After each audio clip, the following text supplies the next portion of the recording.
Thanks. We'll now be joined by Mr. J. Mahoney of Gallen Insurance. Following Mr. Mahoney's testimony, we will once again be joined by Skype by Professor Martin Gaynor, the Professor of Economics and Health Policy with Heinz College at Carnegie Mellon. Good morning. Good morning. Good morning. My name is Jay Mahoney. I'm an insurance agent with Gallen Insurance in Shillington, Pennsylvania, and I've been in the benefit arena as a benefit manager for about 15 years. I'm not a career insurance person. I come out of a whole totally different part of the world of business, basically in the Garment District in New York, and I'm very proud to listen to that gentleman give New York its praise as it relates to doing something about the balanced billing. I just want to make a few comments. Senator Schwank did steal some of my thunder, but that's fine with me. I wanted to thank you, Commissioner Teresa Miller, for calling this hearing on balanced billing, which is causing patient confusion, frustration, and unnecessary cost. I also want to thank Senator Judy Schwank, who has left, who, when I contacted, immediately recognized that the balanced billing issue needed to be dealt with as urgently as possible. And I have to thank Nicole Brambilla, who's out in the audience there somewhere. She is the Reading Eagle investigative reporter whom I called after a frustrating conversation with one of the hospitals, which shall remain nameless at this point in time. Nicole thoroughly investigated and interviewed the hospitals, providers, and patients, confirming the balanced billing program. Now, someone, I think you're with Senator Schwank's office, asked me, is it still going on? Well, I just brought a few. Each one of these represents a balanced billing issue that I've had to deal with in a very short period of time. The first one actually goes back to July of 2013, where I wrote a letter to the, it's right here, to the CFO of St. Joe's Hospital, because at that point in time, I didn't know about the balanced billing issue.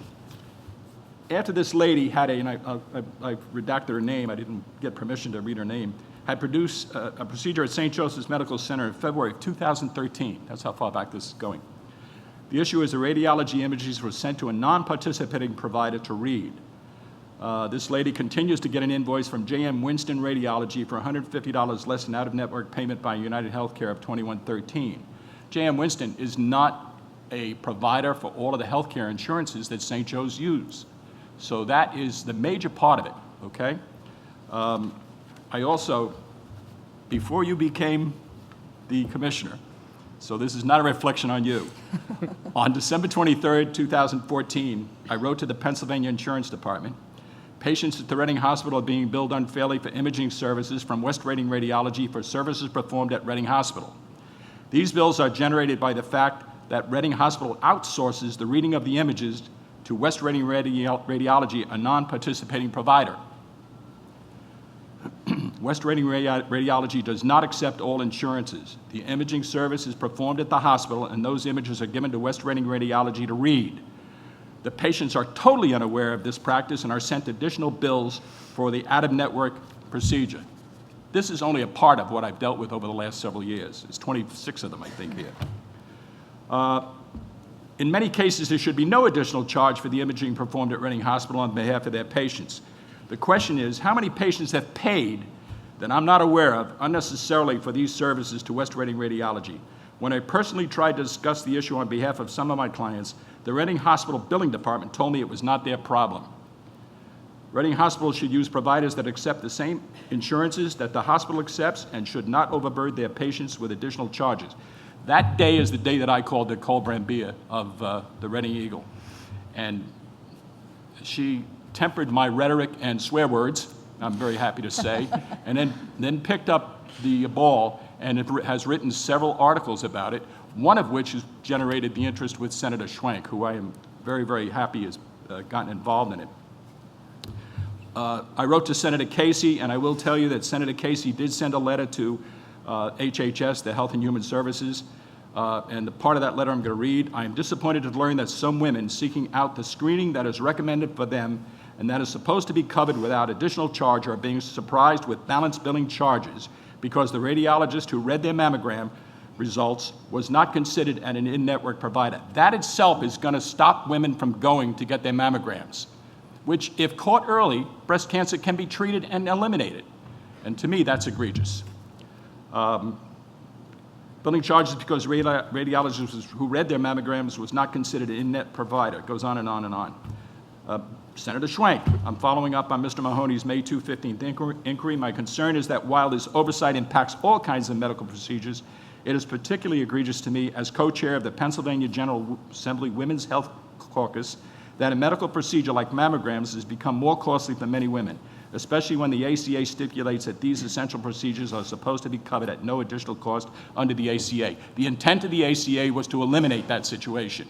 Now, my people that I deal with, my clients, my customers, hear me say innumerable times, do not pay a bill you don't understand. Because this is a confusing issue without anything.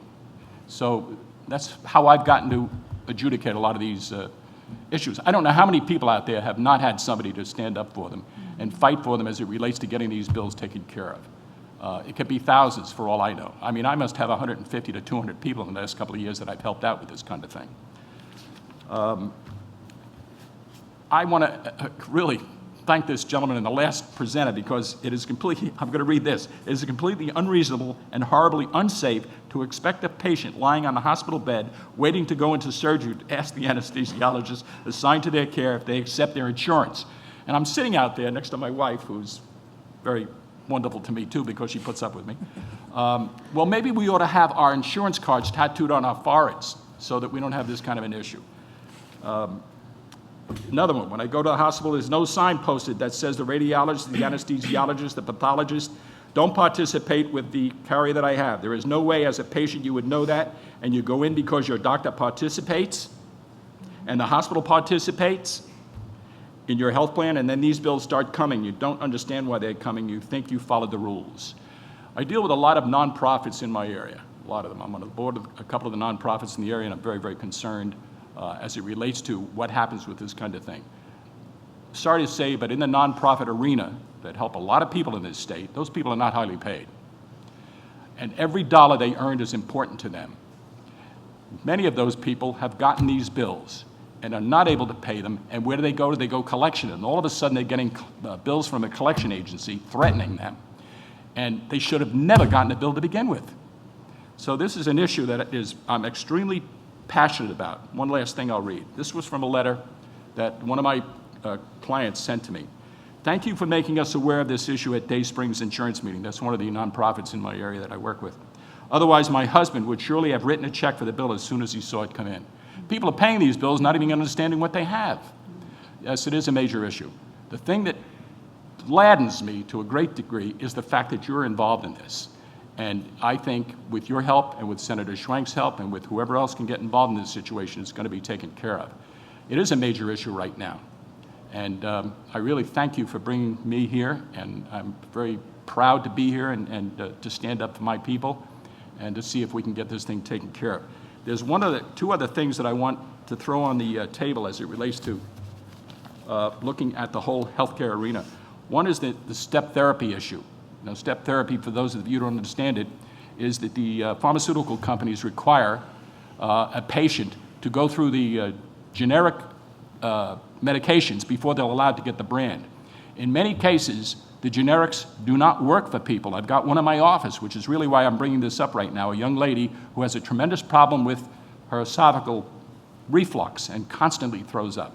She went through the step therapy with the previous carrier and the doctor, with Nexium and Prilosec and 3 or 4 others. The only medication that worked for her and works now for her to prevent this issue is a medication called Dexilant. The carrier has denied that medication twice for this lady, and in my opinion, that lady has been put in jeopardy and possibly could have long-term damage. Now, that to me is ridiculous.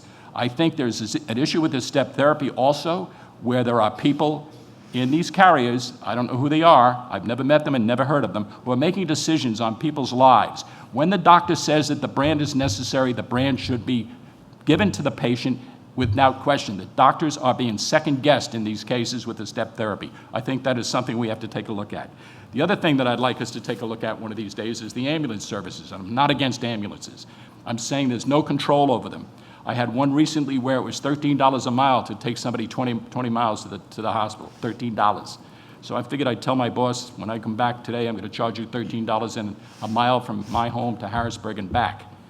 I think that's unreasonable. The ambulance services have to be looked at too, because most of them do not accept insurance. So again, I thank you very, very much for the time, and I'm available if you need me for any kind of help as it relates to this. I'm extremely passionate about it. Thank you.